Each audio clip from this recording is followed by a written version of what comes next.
بسم الله الرحمن الرحيم والصلاة والسلام على أشرف المرسلين. Salam alaikum, bonjour tout le monde.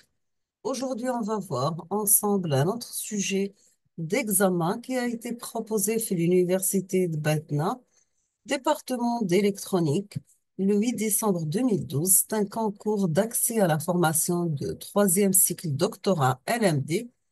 L'intitulé, c'est Robotique et intelligence artificielle.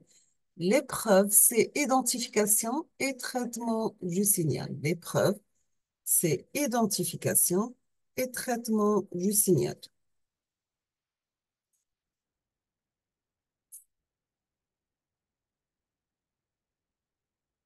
On va commencer par l'exercice numéro 1. Dans cet exercice, vous avez un signal x de t, mais la forme cosinus de pi t plus sinus pi t, le tout élevé au carré.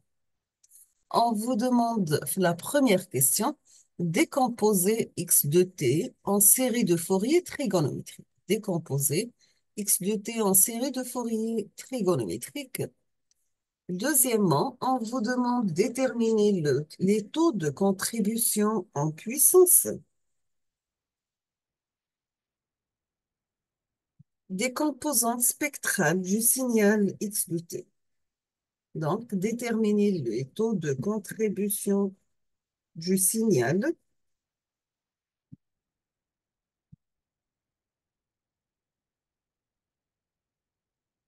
déterminer les taux de contribution en puissance des composantes spectrales du signal X de T. Représenter, troisième question, on vous demande de représenter graphiquement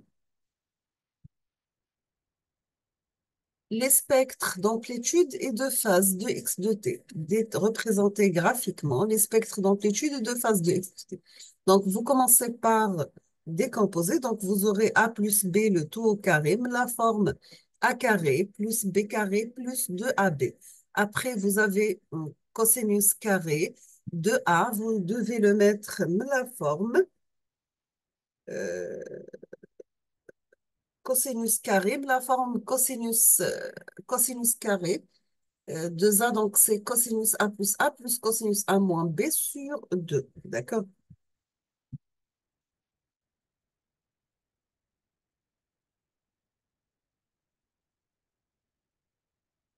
On passe l'exercice numéro 2. Dans cet exercice, soit un système linéaire et invariant dans le temps,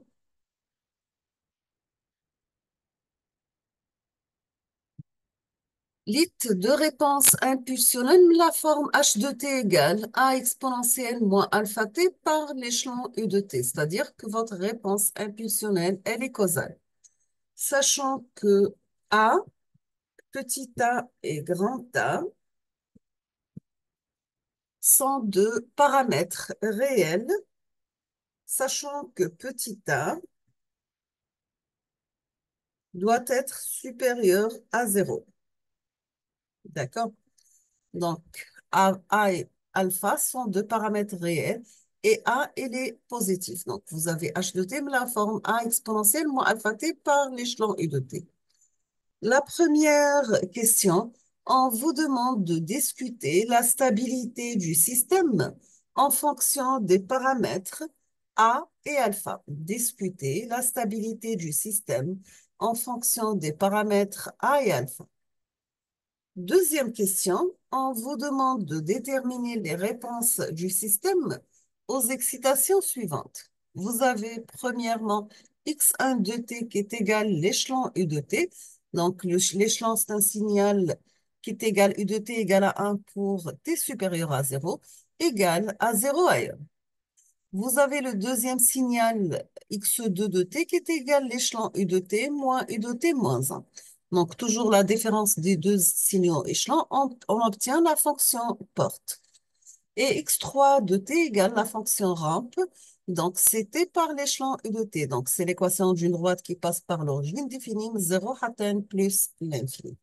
Donc, vous avez que u de t représente l'échelon unitaire. On passe l'exercice numéro 3. Dans cet exercice, vous avez soit x1 de t et x2 de t et x de t, trois signaux définis par, vous avez x1 de t égale 1 sur t, sinus 2 pi f0t, x2 de t égale cosinus carré 4 pi f0t, et x de t égale x1 de t par x2 de t. La première question vous demande de déterminer les transformés de Fourier x1 de f, x2 de f et x de f des signaux x1 de t, x2 de t et x2 de t respectivement. Donc, vous avez x1 de f, c'est la transformée de Fourier de x1 de t. x2 de f, c'est la transformée de Fourier de x2 de t. X de f, c'est la transformée de Fourier de le produit des deux signaux x1 et x2. Donc, pour calculer x de f, donc là, on a qu'un produit simple de domaine temporel, ça sera un produit de convolution de domaine fréquentiel. La deuxième question, on vous demande de déduire les densités spectrales d'énergie ou de puissance suivant le cas. Déduire les densités spectrales d'énergie ou de puissance suivant le cas.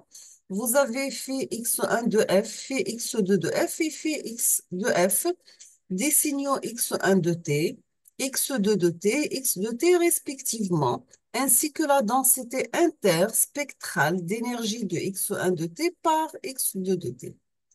Donc, vous avez phi de x1, x de f, d'accord?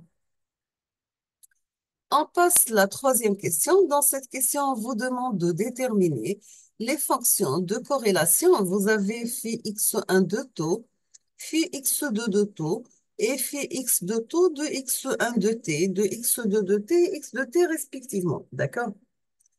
Donc, c'est-à-dire que vous avez phi x1 de taux, c'est la fonction de corrélation de x1 de t.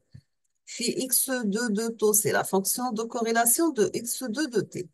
Et phi x de taux, c'est la fonction de corrélation de x de t. Ainsi, vous avez phi de x1, x de taux de x1 de t par x de t.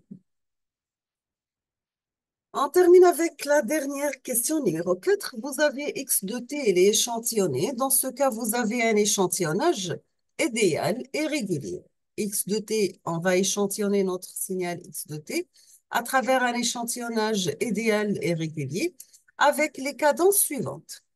Vous avez la fréquence d'échantillonnage 1 égale 11 F0, la fréquence d'échantillonnage E2 égale 9 F0, la fréquence d'échantillonnage E3 égale 8 F0.